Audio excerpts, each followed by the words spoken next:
მომდევნო კვირიდან სასურსათო პროდუქციის, მედიკამენტების და საწვავის ფასწარმოქმნის სტრუქტურის შემსწავლელი პარლამენტის დროებითი კომისიის ფარგლებში სამუშაო შეხვედრები დაიწყება.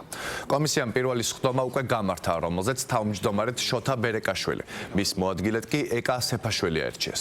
დაამტკიცეს კომისიის დებულება, რომლის თანახმად კომისიის მიზანია თავისი კომპეტენციის ფარგლებში ფასების ზრდის საკითხის სისტემური შესწავლა, ფასების ფორმირების მექანიზმების ობიექტური შეფასება და შესაძლო პრობლემური გარემოებების იდენტიფიცირება. კომისია 14 წევრისგან შედგება, მათ შორის არიან ქართული ოცნების კახარია საქართველოსთვის, ხალხის ძალის და ევროპელი სოციალისტების წარმომადგენლები. კომისიამ დაიწყო მუშაობა საქართველოს პარლამენტში, რომლის მიზანსაც წარმოადგენს სურსათზე, მედიკამენტებზე და ნავთობ პროდუქტებზე ფასების ლოგიკურ ზღვარამდე დაწევა.